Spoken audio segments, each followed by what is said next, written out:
सभी को मेरा नमस्कार, प्रणाम।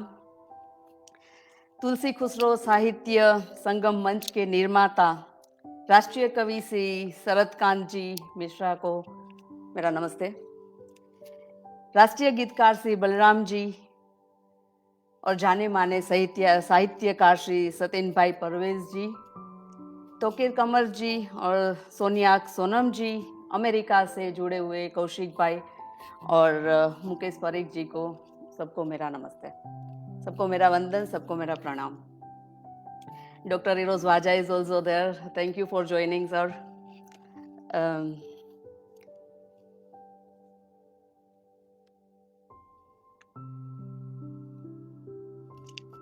जितने भी मेहमान अभी जुड़े उन सबको मेरा प्रणाम, सबको मेरा नमस्ते and most welcome to today's live session. आप सभी का बहुत बहुत स्वागत करती हूँ। और मैं अपने बारे में अगर छोटा सा बताऊं उससे पहले, मुझे बहुत खुशी है कि आज इस ग्रुप में मैं यहाँ पे लाई हूँ, आप सभी विद्वानों के बीच में मैं लाई हूँ। खुशी हो रही है मुझे अपनी बात रखते हुए, और बहुत बहुत शुक्रिया मुझे इनवाइट करने के लिए। Thank you so much for inviting me. मेरा नाम निशा बुटानी है। मेरा जन्म गुजरात के एक छोटे से शहर जूनागढ़ में हुआ था। 1994 में शादी होने के बाद थाईलैंड शिफ्ट हुई। 7 साल थाईलैंड में थे, फिर सिंगापुर में कुछ साल रहे। उसके बाद अभी हम लोग स्विट्ज़रलैंड में हैं, बहुत टाइम से एक्चुअली। मैं as a international transformational coach काम करती हूँ। मेरा सौभाग्य है कि इंडिया, यूएसए और यूरोप के कई देशों में मैंने वर्कशॉप्स लिए हुए हैं, और मुझे मेरा काम बहुत पसंद है। ज़्यादातर यहाँ पे कवि, लेखक, गज़लकार होते हैं, और मैं कवि नहीं हूँ, मैं गज़लकार भी नहीं हूँ। थोड़ा बहुत लिख लेती हूँ, पर मेरा जो पैशन है वो बोलने का है। I am a public speaker, और वो मैं सबसे ज़्यादा एंजॉय करती हूँ। आज मैं सोच रही थी कि आप सब विद्वानों, कवि के सामने कौन सी बात मैं लेके आऊं, जब हर रोज यहाँ पे इस पटल पे हर रोज नई नई कविता ही सुनने को मिलती है, गजलकार होते हैं, शायरी होती है। तो मैंने सोचा एक आध दो कविताएं मैं भी लेके आऊं, पर मेरी अपनी खुद की लिखी हुई नहीं। तो इसी से थोड़ा सा स्टार्ट करते हैं। कहीं मेरी आवाज़ अगर कम हो जाती है तो प्लीज़ लेट मी नो, मुझे बताइएगा, तो मैं चेंज करूँगी अपना वॉल्यूम या कुछ। और मेरी मदर टंग गुजराती है। ज़्यादातर घर पे भी हम लोग गुजराती बोलते हैं, बाकी 4 लैंग्वेज में बोल लेती हूँ, हिंदी भी बोलती हूँ, पर हो सकता है कहीं कुछ गलती हो जाए तो उसके लिए अभी से माफ़ कीजिएगा। I will try my best कि मैं अच्छी हिंदी बोल पाऊँ। हाँ जी, आई थिंक काफ़ी लोग जुड़ चुके हैं, सो लेट्स स्टार्ट। हमारे गुजराती में एक कहावत है, ज्યાં ना पहुंचे कवि, ज्યાં ना पहुंचे रवि ત્યાં पहुंचे कवि। उसका मतलब है कि जहां पे रवि मतलब सूरज नहीं पहुंच सकता, वहां तक कवि पहुंचते हैं। तो यहाँ पे कितने सारे कवि हैं, तो पक्का ही जब कवि कोई कविता लिखता होगा, मैं जस्ट सोच रही हूँ कि कैसे लिखते होंगे, क्या सोचते होंगे, उनके दिमाग में उस वक्त क्या आ रहा होगा। और मुझे लगता है कि वो एक सपनों की दुनिया खड़ी करते होंगे, वो एक भविष्य का सोच रहे होते होंगे, और या तो भूतकाल जो बीत चुका है उसको भी शब्दों में ढालते होंगे। तो सोचा चलिए आज वही ड्रीम्स, वही सपनों की बातें करते हैं, कविता की तरह नहीं पर और अलग तरीके से। तो आज मेरा वही प्लान है। तो आप सबके पास आई होप के पेन और पेंसिल है, और सबके सब पेन और पेंसिल में लिख रहे होंगे। प्लीज लिखिए। जतिन जी कह रहे गुजराती में बोलो तो गमशे। जतिन जी आई अप्रिशिएट, बट आज का जो ऑडियंस है वो बहुत लोग हैं जो गुजराती नहीं समझते। सो नॉर्मली मैं गुजराती में ही बोलती हूँ, पर आज please enjoy my Hindi also. और मुझे भी एक मौका मिल रहा है हिंदी बोलने का और कहीं सुधरने का। So let's see how I speak at the and.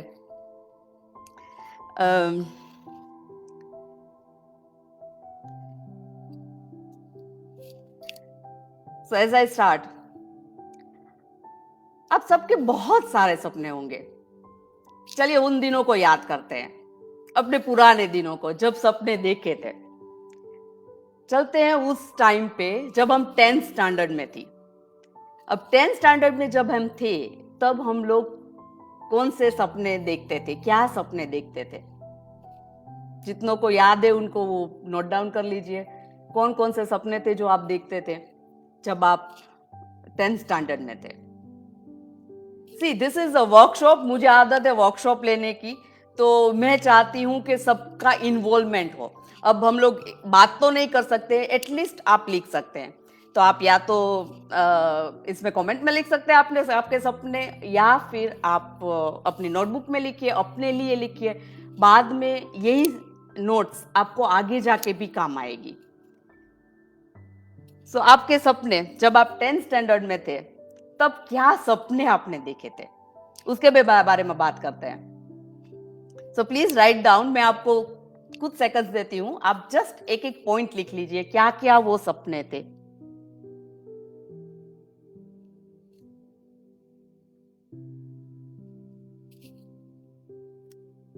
मैं आज आप सबसे काम करवा रही हूं, I am sorry for that, but मुझे वर्कशॉप्स की आदत है, तो इसी तरह से करते हैं। आज कुछ नया एक्चुअली।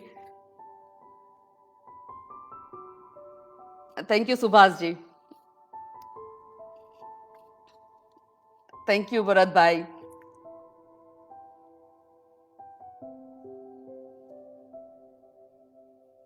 चलिए अब ये सोचते हैं कि वो 10th के जो सपने थे आपके, उसमें से कितने सपने पूरे हुए और कितने अभी बाकी है। सोचिए थोड़ा सा, कौन कौन से सपने पूरे हुए और कौन कौन से सपने बाकी है। Pocket full of money, that's nice. Doctor heroes Raja कह रहे हैं पॉकेट फुल ऑफ मनी। चलिए आप लिख लीजिए कितने पूरे हुए कितने बाकी है।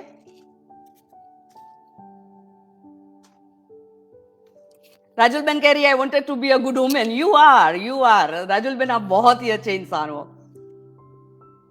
तो आपने तो अपना सपना पूरा कर लिया।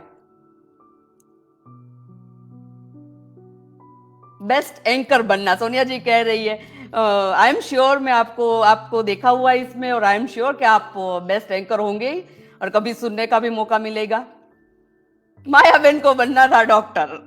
Doctor see you are a doctor, you are a positive doctor, I would say कि आप अच्छी बातें सबको लिखती है, अच्छी बातें सबके साथ करती है, तो एक तरह से वो डॉक्टर ही हुआ। Thank you, so that was nice one. तो ये सारे सपने होते हैं, यू नो, कितने सारे सपने हम जब 10th में थे तब देखते थे, पर टाइम कितना जल्दी निकल जाता है। टाइम फ्लाइज, पता ही नहीं चलता कितने साल कैसे बीत गए। मैं जब 10th में थी तब का अभी सोचती हूँ, तो अभी एट द एज ऑफ 50, मतलब कितना फास्ट टाइम निकल जाता है। कभी सोचने का टाइम ही नहीं मिलता है। इसी पे एक कविता मुझे बहुत पहले कहीं से मिली हुई थी और जो मुझे बहुत ही पसंद है। इसके कवि अज्ञात है। बहुत सारे पेजेस पे लिखा हुआ है कि गुलजार जी ने ये कविता लिखी हुई है, और कहीं पे लिखा है अज्ञात है। अब मुझे आइडिया नहीं है किसकी है, अगर आपको पता है तो प्लीज कमेंट में लिखिएगा, तो मुझे भी पता चल जाएगा किन्होंने ये कविता लिखी है। तो कविता कुछ इस प्रकार है। अब जब हम समय की बात कर रहे हैं, समय कितनी जल्दी निकल जाता है उसके बारे में ही है। आहिस्ता चल जिंदगी, कवि कह रहे आहिस्ता चल जिंदगी, अभी कई कर्ज चुकाना बाकी है। अरे धीरे, थोड़ी धीरे जा, अभी बहुत कर्ज चुकाना बाकी है। कुछ दर्द मिटाना बाकी है, कुछ कर्ज निभाना बाकी है। कुछ दर्द मिटाना बाकी है, कुछ फर्ज निभाना बाकी है। आहिस्ता चल जिंदगी, अभी कहीं कर्ज चुकाना बाकी है। रफ्तार में तेरे चलने से कुछ रूठ गए, रफ्तार में तेरे चलने से कुछ रूठ गए, मतलब तेरे साथ में इतना भाग रही थी कि मैं तुझे पकड़ नहीं पाई, और बहुत सारे लोग जिनको मैं समय नहीं दे पाई वो छूट गए। सो रफ्तार में तेरे चलने से कुछ रूठ गए, कुछ छूट गए। रूठों को मनाना बाकी है, जो रूठ गए उनको मनाना बाकी है। रोतों को हंसाना बाकी है। आहिस्ता चल जिंदगी, अभी कहीं कर्ज चुकाना बाकी है। कवि ये वो जिंदगी को कह रहे धीरे चल, इतनी जल्दी मत जा, बहुत सारे काम बाकी है। और ये हम सबके साथ होता है। लाइफ की भागादौड़ी में पता ही नहीं चलता कब हम सेकंड इनिंग तक पहुंच जाते हैं, पर इसका भी एक मजा है, मैं आगे बताऊंगी कैसे। कुछ हसरतें अभी अधूरी है, कुछ काम भी और जरूरी है। रूठों को मनाना बाकी है, रोतों को हंसाना बाकी है। कुछ हसरतें अभी अधूरी है, कुछ काम भी और जरूरी है। ख्वाहिश से जो घुट गई इस दिल में, ख्वाहिश से जो घुट गई इस दिल में, उनको दफनाना अभी बाकी है। आहिस्ता चल जिंदगी, अभी कहीं कर्ज चुकाना बाकी है। कुछ रिश्ते बनकर टूट गए, कुछ रिश्ते बनकर टूट गए। सभी के साथ होता है। बहुत बार हम लोग समय नहीं दे पाते हैं और उसी कारण से रिश्ते टूट जाते हैं। उनको उस समय पे हम संभाल नहीं पाते हैं और उसी कारण से, या थोड़ी बहुत नोकझोंक होती है तो हम उनको मना नहीं पाते और उसी कारण से रिश्ते टूट जाते हैं। तो कुछ रिश्ते बनकर टूट गए, कुछ जुड़ते जुड़ते टूट गए। कोई कोई रिश्ते जुड़ते हुए पर जुड़ने से पहले ही वो टूट जाते हैं, वो खो जाते हैं। तो वही कह रहे हैं कवि कि कुछ रिश्ते बनकर टूट गए, कुछ जुड़ते जुड़ते छूट गए। उन टूटे छूटे रिश्तों को, उन टूटे झूठे रिश्तों के जख्मों को मिटाना बाकी है। आहिस्ता चल जिंदगी, अभी कहीं कर्ज चुकाना बाकी है। आगे कहते हैं, तू आगे चल। कवि कहते हैं तू आगे चल, क्या छोड़ तुझे मैं जी पाऊंगा। इन सांसों पर हक है जिनका, इन सांसों पर हक है जिनका, उनको अभी समझाना बाकी है। आहिस्ता चल जिंदगी, अभी कहीं कर्ज चुकाना बाकी है, अभी कहीं फर्ज चुकाना बाकी है। इसमें मैं एक चीज कहूंगी, इसमें जब कवि कह रहे हैं कि ख्वाहिश से जो घुट गई इस दिल में, उनको दफनाना अभी बाकी है। यहाँ पे मैं ये कहूंगी एज अ मोटिवेशनल स्पीकर, मुझे ये लगता है कि क्यों दफनाए, हम जी क्यों नहीं सकते उस सपनों को, और हमें क्या रोकता है उन सपनों को जीने के लिए। कुछ भी नहीं, हम कर सकते हैं, हम जी सकते हैं। जो सपने उस समय पे हम जब 10th में थे वो पूरे नहीं हुए, हाँ एग्जैक्टली जैसे माया बहन को डॉक्टर बनना है तो वो नहीं बन सकते हैं, पर उसमें भी ऑप्शन है। There are clown doctors foreign countries में। हमारे यहाँ स्विट्जरलैंड में एक, जब अभी याद आया है, तो एक क्लाउन डॉक्टर करके होते हैं। क्लाउन डॉक्टर मतलब जो बच्चों की हॉस्पिटल होती है, जहाँ पे बच्चे ज्यादातर कैंसर वाले होते हैं, तो वहां पे कोई भी क्लाउन डॉक्टर बन के जा सकता है। मतलब आप क्लाउन के ड्रेस पहन लीजिए और वहां पे बच्चों को एंटरटेन कीजिए, तो उनको क्लाउन डॉक्टर कहते हैं। तो वो भी एक ऑप्शन है। पर उसके अलावा बहुत सारे ऐसे सपने होते हैं जो पूरे हो सकते हैं अगर हम उनका लिस्ट करें। मुश्किल नहीं है इतना, कभी ट्राई करिए। सो इनको मैं बस ये कवि की एक बात से थोड़ा सा मैंने चेंज किया है कि दफनाइए मत यार, मत दफनाइए सपनों को, जी लीजिए। जिंदगी एक ही बार मिलती है।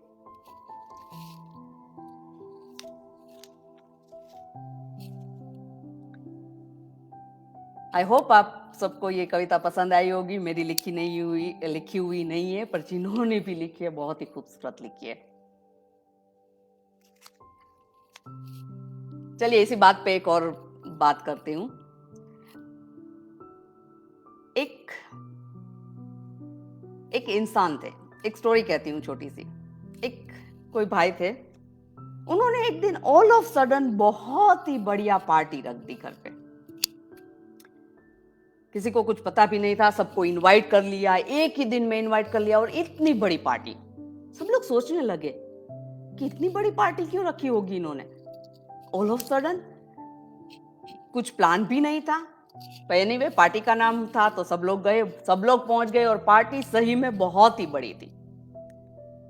तो पार्टी शुरू हो गई, एक आध घंटा गया होगा, उसके बाद सबको थोड़ा लग रहा था कि ये पार्टी ये है किस चीज की। ऑफकोर्स हम लोग जब कहीं जाते हैं तो हमें लगता है कि हमें पता तो हो कि बर्थडे है, एनिवर्सरी या किस चीज की पार्टी है। तो उसमें से कोई एक इंसान होगा जिन्होंने जाके पूछा कि ये पार्टी किस चीज की है। जिन्होंने पार्टी रखी थी उन्होंने कहा कि आपको पता नहीं है। कह रहे नहीं। अच्छा, 2 दिन पहले ना मेरी मर्सिडीज बेंज का एक्सीडेंट हो गया और वो पूरी टूट गई। अब ये सुनते ही सबके सब एकदम बोलने सबकी बंद हो गई, सब बोलना बंद कर दिया सबने। क्योंकि किसी ने की मर्सिडीज बेंज टूट गई है, किसी की कार पूरी तरह से टूट गई और उन्होंने इतनी बड़ी पार्टी रखी है। तब उन्होंने कहा कि हाँ, मर्सिडीज बेंज मेरी टूट गई है पर ड्राइवर मैं था और ड्राइवर को कुछ भी नहीं हुआ है। What a positivity, what a great thinking. उन्होंने कहा कि अगर मेरी एक छोटी सी फिंगर भी टूट जाती या निकल जाती तो कितने भी पैसे हो मैं इसे जोड़ नहीं पाता। कितनी सही बात है। मर्सिडीज मैं ले सकता हूं, मैं कमा के ले सकता हूं, बिना मर्सिडीज के भी मैं जी सकता हूं, पर अगर मुझे कुछ हो गया होता तो कोई चीज का मतलब ही नहीं, और इसीलिए पार्टी रखी हुई है। इट्स अगर ये चीज हम लोग, ये है तो स्टोरी, पर अगर हम लोग इसे जीवन में उतारे तो मुझे लगता है हम लोग पूरी तरह से जी सकते हैं। मोटिवेशनल स्पीकर हूं। आज का जो टॉपिक है लव यू जिंदगी, तो बातें तो यही होगी जिंदगी की और प्रेम की और प्यार की। पर पता है क्या होता है, हम लोग जब छोटे थे ना तब हमें स्कूल में हम लोग थे, चलिए याद करते हैं उन दिनों को। स्कूल में जब हम लोग थे तो हमें सिखाया जाता था कि आपके पेरेंट्स को प्यार करो, आपकी स्कूल को प्यार करो, फ्रेंड्स को प्यार करो, आपके सिबलिंग्स को प्यार करो, सबको प्यार करो। बहुत ही सही चीजें करना भी चाहिए, अपने देश को प्यार करना चाहिए, सबको प्यार करना चाहिए। पर हमें कभी ये नहीं सिखाया गया कि पहले खुद को प्यार करो। ये कहीं भी कोई भी ऐसा मैन्युअल नहीं था, कहीं भी ऐसा चैप्टर नहीं था, कहीं भी ये सिखाया नहीं गया कि पहले खुद को प्यार करो। और खुद को प्यार करना क्यों जरूरी है ये भी मैं बताती हूँ। जब हम खुश होते हैं तब हम किसी को खुशी दे पाते हैं। अगर हम दुखी होंगे तो हम किसी को दुख दे पाएंगे। जो अंदर होगा वो ही बाहर निकलेगा एट द एंड। अगर हम ऑरेंज जूस में से जूस निकालते हैं तो ऑरेंज का ही निकलेगा, उसमें गन्ने का नहीं निकल सकता है। और गन्ने में से निकालेंगे तो उसमें से गन्ने का जूस निकलेगा, उसमें से ऑरेंज जूस नहीं निकलेगा। तो जो अंदर है वो ही निकलेगा। इसीलिए जरूरी है कि हम अपने आप को बहुत प्यार करें, खुद को बहुत प्यार करें। पहला प्यार अपने आप से कीजिए तो ही हम दूसरों को ज्यादा से ज्यादा और वो एक्सपेक्टेशन बिना क्या प्यार दे सकते हैं। So this was from my side. और मुकेश पारिक जी कह रहे कि I do love my self, that's so wonderful and I hope everyone loves and everyone express that feeling. अपने आप को कहिए, अपने आप को सुबह उठ के जोर से बोलिए कि आई लव माई सेल्फ। ये चीज बहुत ही जरूरी है, एक्सप्रेस करना भी बहुत ही जरूरी है। तो जैसे हम प्यार करते हैं तो उसको बोलिए भी, शब्दों में बोलिए, लेट घर के लोग भी सुने। अपने आप को कहिए, घर के लोगों को कहिए। इससे आई थिंक पॉजिटिविटी घर में बहुत बढ़ती है। मेरी एक आदत है, मैं आज बताती हूँ, मैं ये कभी भी कहीं भी नहीं बोली हूँ। मैं जब भी कहीं भी बाहर जाती हूँ, मतलब घर के बाहर मतलब कुछ दिनों के लिए, अगर मैं इंडिया आई हूँ मान लीजिए, वापस मैं जब आती हूँ, व्हेन आई ओपन माई घर का दरवाजा खोल के सीधे ही मैं मेरे घर को हेलो कहती हूँ, I love you my house कहती हूँ। मतलब मैं शाउट करती हूँ कि कोई देखेगा तो उसको लगेगा कि ये क्या है, but yes I express my feeling towards my home. मुझे लगता है कि मेरा घर भी मुझे मिस कर रहा होता है जैसे मैं मेरे घर को मिस कर रही होती हूँ। तो ये फीलिंग ना, वो वो घर भी आपको सामने जैसे रिप्लाई करता है, ट्रीज मेरे मुझे रिप्लाई करते हैं। I feel that. और ये वाइब्रेशंस फील करने के लिए बोलना पड़ता है, शब्दों को बाहर लाना पड़ता है। आप सब तो कवि है, बहुत सारे लेखक है इसमें, तो शब्दों के बारे में तो मुझसे ज्यादा आप लोग बहुत ज्यादा अच्छे से जानते हैं। शब्दों को आप अच्छे से स्वरूप दे सकते हैं, शब्दों को आप एक अच्छे से ढाल सकते हैं। तो शब्दों को प्लीज यूज कीजिए और फिर देखिए लाइफ में क्या चेंजेस आते हैं। सबकी लाइफ अच्छी है, पर एक अलग चेंज भी आता है इसी से। I hope everything is good.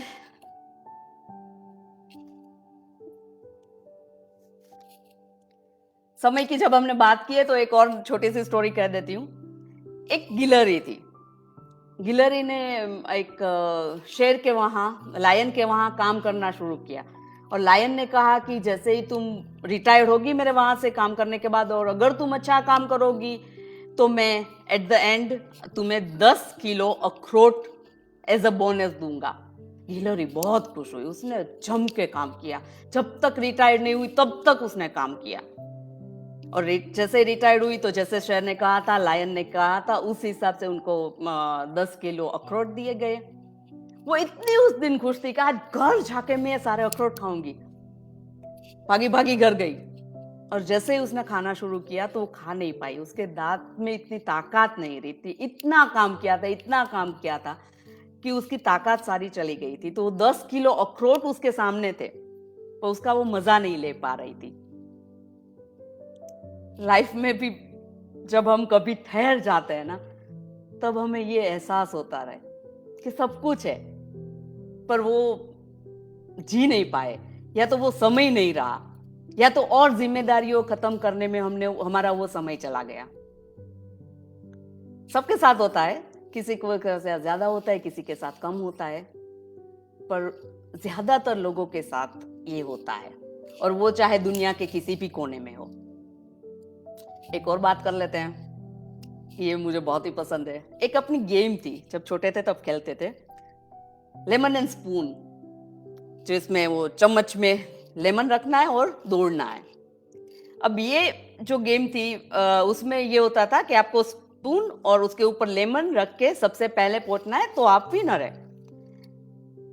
यही गेम में अगर मान लीजिए कोई बच्चा दौड़ रहा है, उसका लेमन है वो रास्ते में गिर जाता है, और वो अगर पहुंच जाता है उस जगह पे विनिंग पॉइंट पे, पर उसके स्पून में लेमन नहीं बचा है, तो क्या वो विनर है? क्या वो विनर माना जाएगा? No, he is not winner, क्योंकि उसका लेमन है वो कहीं गिर गया है। अब जो ये अपनी स्पून है ना, उसको लाइफ के साथ कंपेयर करिए। जो लेमन है वो हैप्पीनेस है।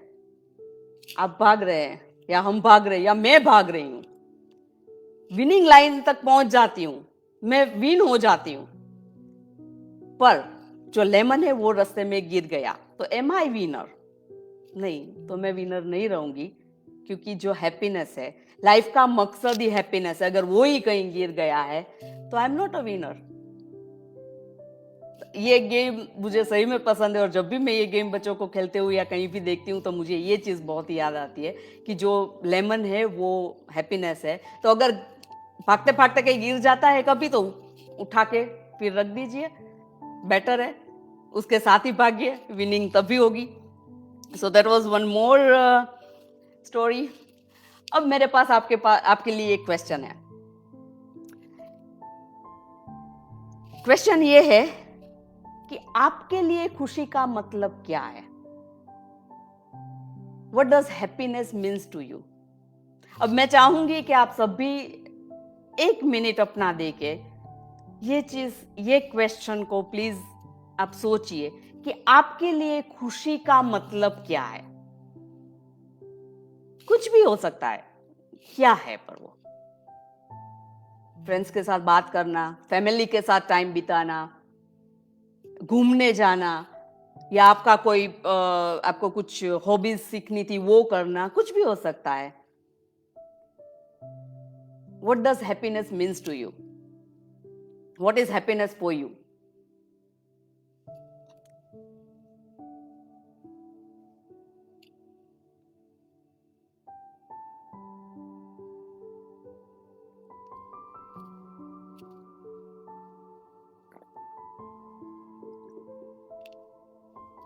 आई होप कुछ कुछ आंसर्स मिले होंगे.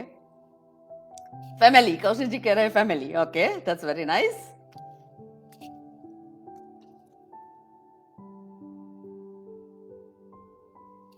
अब जो भी आपने लिखा हुआ है आपके डायरी पे, आप ये सोचिए कि जो भी आपको खुशी दे रही है उसको आप टाइम दे पा रहे हो, आप वो चीज कर पा रहे हो. जो भी चीज आपको खुशी दे रही है वो आप कर पा रहे हैं.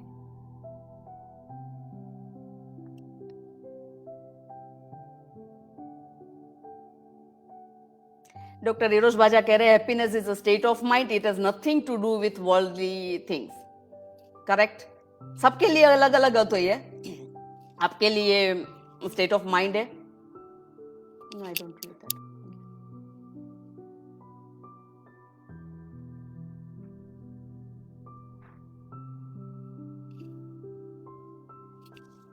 आई होप ये क्वेश्चंस आपको बाद में काम आएंगे.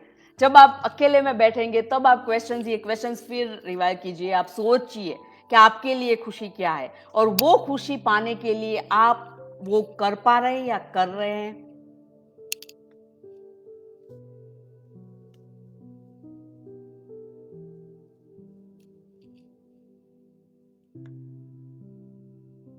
It's a different at different age. सही है.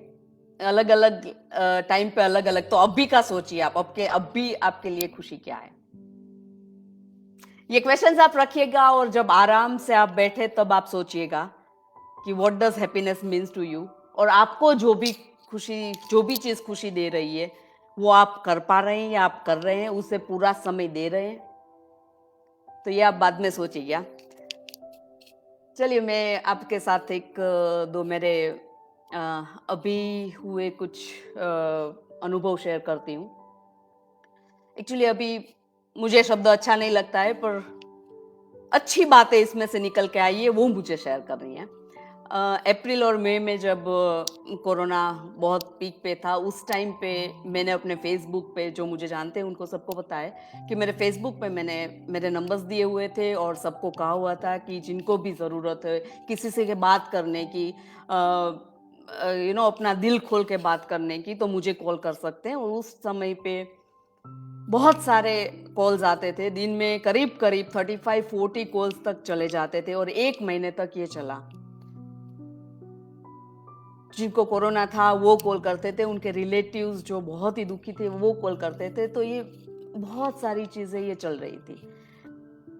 उस टाइम की बात है. उसमें से अच्छा क्या निकल के आया या मैंने क्या सीखा वो मैं आज आपके साथ एक एक्सपीरियंस मेरा शेयर करना चाहती हूँ. एक अहमदाबाद की बात है. एक आंटी जी थे. अनफॉर्चुनेटली उनका बेटे का देहांत हो गया उस समय पे उसमें. और वो बहुत ही यंग था, 25 साल का था. 2 साल में उसकी शादी का प्लानिंग था. ऑब्वियसली उन्होंने खाना पीना छोड़ दिया. आंटी ने, उनकी बेटी ने मुझे कांटेक्ट किया. उसके बाद हमने उनको बहुत ही समझाया, बहुत बातें की. उनके जो रिलेटिव्स थे उनसे भी, उनको भी कहा कि आप भी आंटी को समझाओ कि खाना पीना शुरू कर दे. यू नो समझ सकते हैं कि जीने की उनकी इच्छा नहीं थी पर वो इच्छा फिर से लानी थी. ज्यादा नहीं पर जीना तो था ही. तो वो ट्राई हम लोग सब कर रहे थे. मैं कर रही थी, उनकी बेटी कर रही थी, उनके रिलेटिव्स कर रहे थे, उनका एक भाई था वो कर रहा था. सब लोग कोशिश कर रहे थे पर वो किसी का सुन नहीं रही थी, किसी का मान नहीं रही थी. और she was in deep deep sadness. उस समय पे मुझे एक बुक याद आई जो मैंने पढ़ी हुई थी और जो मुझे बहुत ही पसंद है. 5 रिग्रेट्स ऑफ द डाइंग करके एक बुक है जो ऑस्ट्रेलियन ऑथर ने लिखी हुई है. और उसमें जो 5 पॉइंट्स थे उसमें से मुझे समहाउ एक पॉइंट क्लिक हुआ और मैंने उनकी बेटी को कहा कि आप अगर वो आंटी है आपकी मम्मी है, उनके कोई फ्रेंड्स को अगर आप जानते हो तो उनको हम कांटेक्ट कर सकते हैं और जो हम नहीं कर पाते ना वो उनके फ्रेंड कर देंगे. मुझे समहाउ ये लग रहा था कि ये होगा ही. और उनकी बेटी ने कहा हाँ उनकी एक बहुत ही पुरानी फ्रेंड है पर 30 साल से हम लोग उनके कांटेक्ट में नहीं है पर मैं ढूंढ सकती हूँ. मैंने कहा प्लीज ढूंढो. उन्होंने ढूंढा. उनकी जो फ्रेंड थी उनके बेटे का नंबर और उनको कांटेक्ट किया और वो जो उनकी फ्रेंड थी वो ये मासी के घर पे रहने आ गई. और आप वोंट बिलीव, वो जो इतने टाइम से खा नहीं रही थी, जीने का जो पूरा उनका एक इच्छा नहीं हो रही थी, उनकी फ्रेंड ने आके सारा ही ठीक कर दिया। मतलब अगर हम सोचे तो कभी-कभी हम लोग जो रिश्ते को इतना ध्यान से महत्व नहीं देते, या तो हम अपने काम की भागा-दौड़ी में खो जाते हैं, तो वो रिश्ते भी कहीं खो जाते हैं। पर जब वो रिश्तों को हम ढूँढ के वापस लाते हैं, तो वो एक डॉक्टर जो नहीं कर सकता है, वो काम वो रिश्ते करते हैं। मैं एक बुक के बारे में 5 पॉइंट्स आप लोगों को बताना चाहूँगी, which is one of my favourite book. इसके ऊपर मैंने एक वीडियो सीरीज़ भी पूरी की हुई है और उसके 6 वीडियोज़ है। हर एक पॉइंट पे छोटा-छोटा मैंने वीडियोज़ किया हुआ है। अ अ, या ओके। सो ये जो बुक है वो एक ऑस्ट्रेलियन नर्स थी। उन्होंने जब उनका काम था कि जो लोग ऑलमोस्ट लास्ट मोमेंट उनके जी रहे होते हैं, जो एज के कारण या कोई भी कारण, तो उनके देख रेख रखती थी ये नर्स। और उन्होंने तब एक सर्वे किया। उन्होंने सर्वे किया कि जो लोग को पता हो कि किसी को बहुत हाई कैंसर या कोई कोई भी ऐसा कारण है, तो जिनको पता हो कि वो अब कुछ दिन का ही मेहमान है, तो उनके क्या रिग्रेट्स होंगे, कौन सी वो बातें होंगी जो उनको अभी दुखी कर रही होगी। और उनमें से उन्होंने एक पूरा सर्वे किया जिसमें से 5 पॉइंट्स निकल के आए, और उन उस पे ये बुक लिखी गई है वो पूरी। तो उसमें से पहला पॉइंट था कि काश मुझ में इतनी हिम्मत होती कि मुझे जैसी लाइफ जीनी थी वैसी मैं जी पाती। जो सर्वे किया गया था उसमें से ज्यादातर लोगों ने सबसे पहला पॉइंट ये रखा कि काश मुझ में इतनी हिम्मत होती कि मुझे जैसी लाइफ जीनी थी मैं वैसी जी पाती, ना कि जो औरों को मुझे मुझे देखना था उस तरह के मैं जीती। This was the first point. बहुत बार हमें बनना कुछ होता है और हम बन जाते हैं कुछ और। हो सकता है कि उस टाइम नीड्स कुछ अलग हो, इसलिए ये होता है। पर अब अगर फैमिली सेटल हो गया है, अगर मेरी तरह 50 पे पहुंच गए हैं और ज्यादा रिस्पॉन्सिबिलिटी नहीं है, तो ये चीज हम अब कर सकते हैं। इसको मैं कहती हूँ सेकंड इनिंग्स। Why not? जो उस टाइम पे छूट गया वो अभी क्यों नहीं? कुछ भी हो सकता है। कोई हॉबी हो सकती है जो हमें सीखना था उस टाइम पे, कुछ म्यूजिक इंस्ट्रूमेंट सीखना था, सिंगिंग सीखना था, डांसिंग सीखना था, व्हाटएवर, अभी कर सकते हैं। So this was the first point. दूसरा पॉइंट था, काश मैं बहुत ज्यादा मेहनत न करती। मतलब मेहनत तो ऑफ कोर्स हम सबको पता है कि करनी ही पड़ती है। स्टिल आई वर्क अलॉट, बहुत घंटे मेरे काम में जाते हैं, पर अब मेरा जो काम है वो मुझे खुशी दे रहा है। That is a difference. पहले मैं as a director Swiss MNC में ह्यूमन रिसोर्स डायरेक्टर के तौर पे काम करती थी, फिर 2 साल मैंने एज अ एमडी काम किया। पर अभी जो मैं काम कर रही हूँ वो मेरी पसंद का है, as a international transformational coach. तो मुझे सेमिनार्स लेने, वर्कशॉप्स लेने, ये सारी चीजें पसंद है। तो उसके कारण से मुझे ना ही थकान लगती है, और मुझे ये लगता ही नहीं कि मैं काम कर रही हूँ। मुझे बहुत लोग पूछते हैं कि मैम आप हॉलीडेज कब लेते हो? मुझे लगता है कि जब मैं काम कर रही हूँ तब मेरी हॉलीडेज है, क्योंकि मुझे ये काम पसंद है। सो ऐसा भी हो सकता है कि काम करिए, पर जो आपको पसंद है वो काम करिए। आई एम सॉरी, मुझे 3-4 दिन से थोड़ी ज्यादा खांसी वगैरह हो गई है। या तीसरी बात, काश मैं अपनी फीलिंग्स एक्सप्रेस कर पाती। हम लोगों का ये, खास करके हम इंडियंस का, इंक्लूडिंग मी ऑल्सो, हम अपनी फीलिंग्स को एक्सप्रेस नहीं कर पाते, हम बोल नहीं पाते। और ये चीज कहीं ना कहीं आगे जाके हमें लगता है काश मैंने बोल दिया होता, काश मैंने बोल दिया होता। तो जितने भी कवि है आई एम सॉरी, जितने भी कवि है, जितने भी लेखक है, आई एम सॉरी, वो ये चीज कर ही सकते हैं।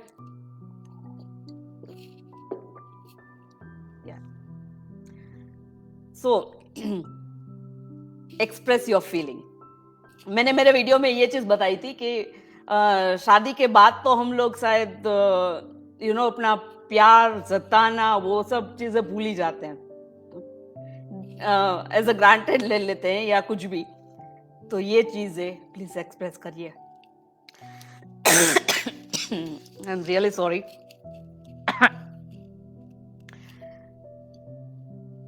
चौथा पॉइंट है, काश मैं अपने दोस्तों के साथ ज्यादा वक्त बिता सकता। ये मैंने जो आंटी की बात की तो उसमें वही था कि फ्रेंड्स के साथ कनेक्टेड रहिए। कहीं ना कहीं ये चीज बहुत ही हेल्पफुल रहती है कोई भी एज पे। फ्रेंड्स जिनके साथ हम अपनी बात कर सकते हैं, जिनको हम बता सकते हैं, जिनके साथ अपना दर्द शेयर कर सकते हैं, उनके साथ बात करते रहनी चाहिए, उनके साथ कनेक्टेड रहिए। और उसका पांचवा पॉइंट है, काश मैं अपने आप को और खुश रहने की इजाजत देती। यस, हम लोग इजाजत नहीं देते खुद को खुश रखने की। कोई ना कोई गिल्ट फीलिंग या कुछ ना कुछ चलता रहता है और उसके कारण हम लोग जितना खुश रह सकते हैं उतना खुश शायद नहीं रहते हैं। तो हम अपने आप को इजाजत दे कि हम खुश रहें।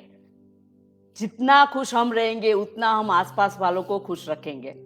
वो फ्लाइट में जाते तो कहते हैं ना कि अगर फ्लाइट में कुछ प्रॉब्लम हो तो पहले अपना ध्यान रखिए और फिर आजू बाजू का ध्यान रखिए। सेम चीज लाइफ में भी होती है। पहले खुद का ध्यान रखिए, पहले खुद खुश रहिए, तो ही खुशियां बांट सकते हैं। जितनी खुशी हम महसूस करेंगे उतनी ही तो बांटेंगे। जो अंदर होगा वही तो बाहर निकलेगा। So this was 5 points. और मुझे ये बुक एक्चुअली बहुत ही पसंद है और मैंने सोचा क्यों नहीं ये इसके 5 पॉइंट्स में आप लोगों के साथ शेयर करूं। I hope you all are enjoying and we are on time. Yes, I think we are on time. कुछ क्वेश्चंस है तो हम लोग वो भी बीच में बात कर सकते हैं, कोई भी क्वेश्चंस है तो, वरना चलते हैं हम अपने सपनों की तरफ फिर से। 10th के सपने। अब उस टाइम पे क्या होता था पता है, 10th में जो सपने देखे होते थे ना, फिर सब लोग घर के कहते थे कि बस 10th पास कर ले, सब कुछ ठीक ही है, उसके बाद तो कोई प्रॉब्लम ही नहीं है। उसके बाद आया 12th के बाद कॉलेज का टेंशन। बस कॉलेज खत्म हुई, उसके बाद कोई प्रॉब्लम ही नहीं है, सब कुछ अच्छा ही है।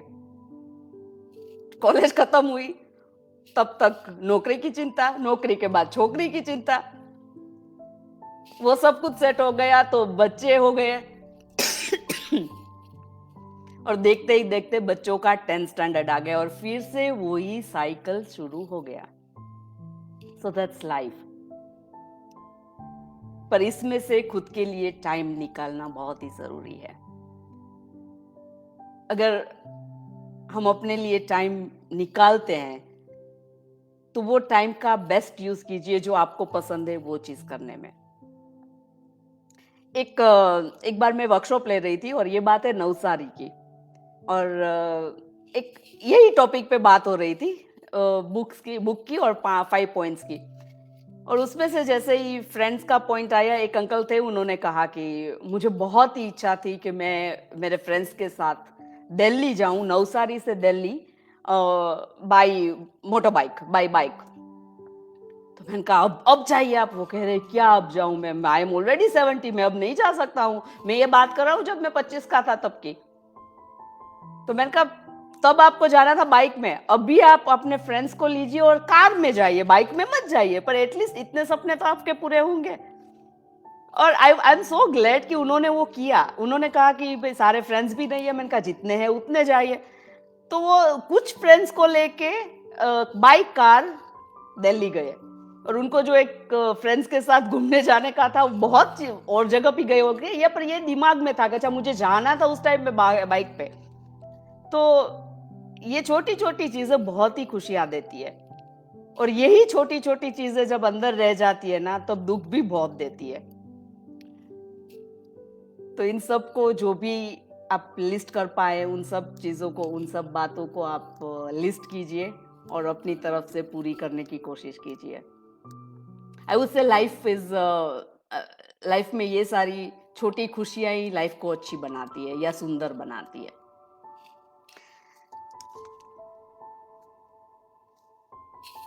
दोस्त पे एक कविता और है, मुझे जो बहुत ही पसंद है, कुछ समय पहले मुझे ये व्हाट्सएप पे मिली थी और बहुत ही सुंदर है। पता नहीं मुझे किसने लिखी हुई, अज्ञात है। अगर आपको पता है तो प्लीज कमेंट में लिखिएगा।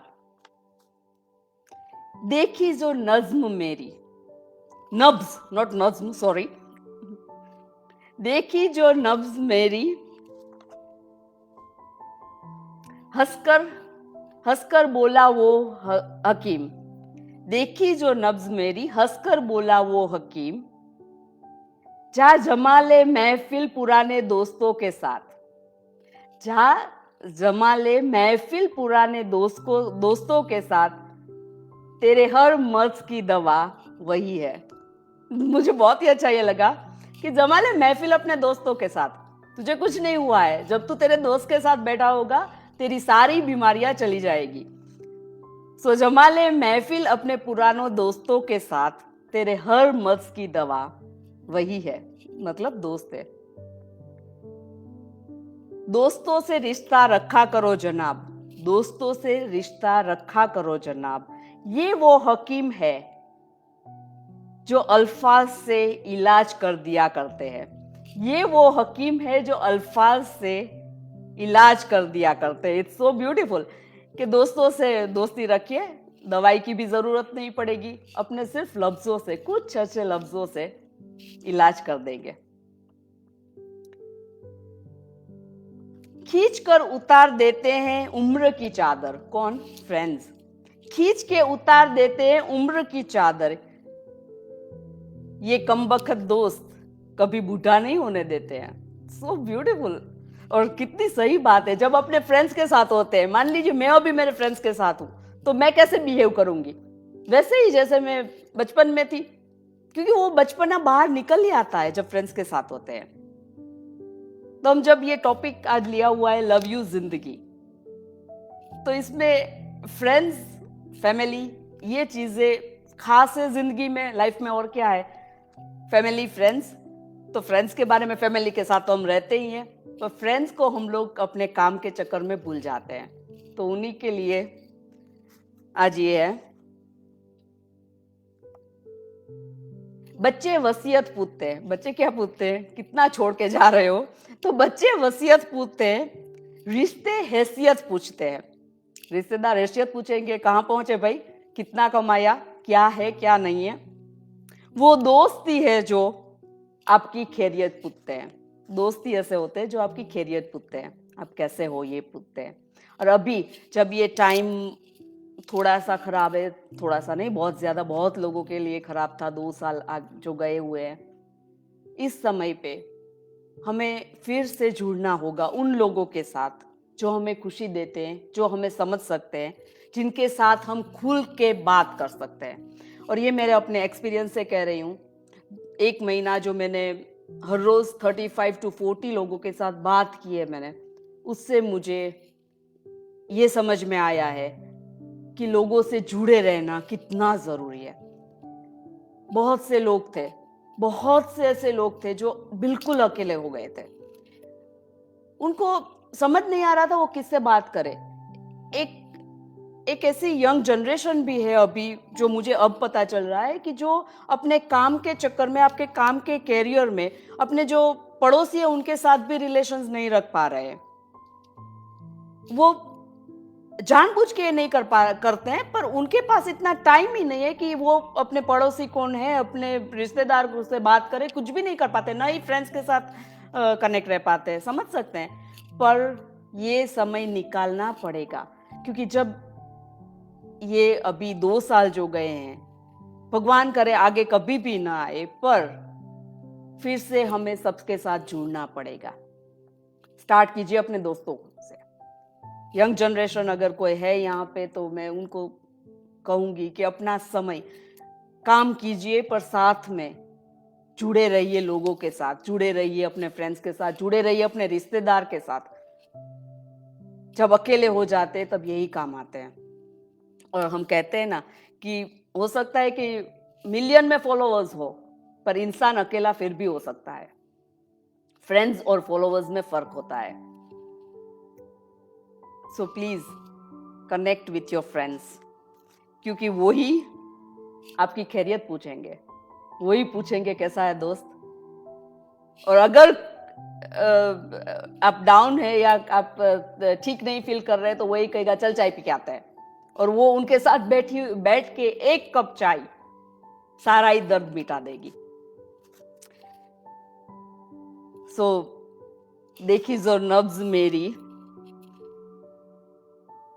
हंसकर बोला वो हकीम, जा जमा ले महफिल पुराने दोस्तों के साथ, तेरे हर मर्ज की दवा वही है। It's beautiful poem. अगर किसी को भी पता है कि किसने लिखी हुई है, प्लीज राइट, उनका नाम लिखिए क्योंकि मुझे पता नहीं है किसने ये लिखी हुई है। बहुत ही सुंदर कविता। फ्रेंड्स के बारे में हमने बात की, अपने आप से प्यार करने के बारे में हमने बात की, खुद से प्यार करना शुरू करते हैं। तो ये सारी चीजें और क्वेश्चंस हमने जो लिखे कि भाई कौन सी चीज़ आपको खुशी दे पा रही है, कौन सी चीज़ से आप खुश हो रहे हैं, और वो चीज़ अगर आप कर रहे हो या नहीं, उसके लिए आप टाइम दे रहे हो या नहीं। तो ये सारी चीज़ें आई विश कि आपको आगे जाके हेल्पफुल हो। कुछ क्वेश्चंस हो तो वो हम ले सकते हैं। We have around 10 minutes.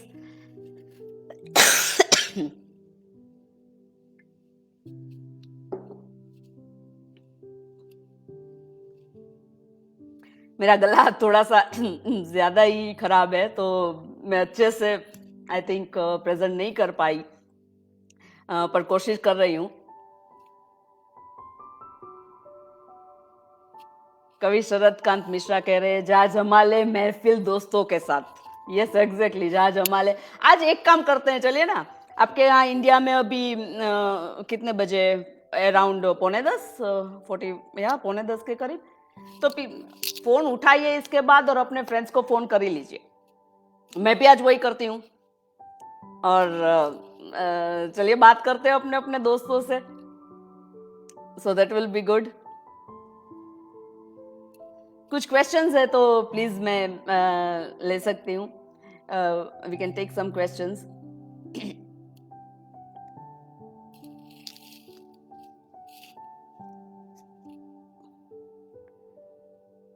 और अगर आप मुझे इजाजत दे तो मैं मेरा गला actually I am not able to speak. Can we finish by before 10 minutes? थोड़ा सा जल्दी हो रहा है, पर मैं बीच में खांसती रहूंगी तो वो आप लोगों को भी अच्छा नहीं लगेगा और मुझे भी अच्छा नहीं लगेगा।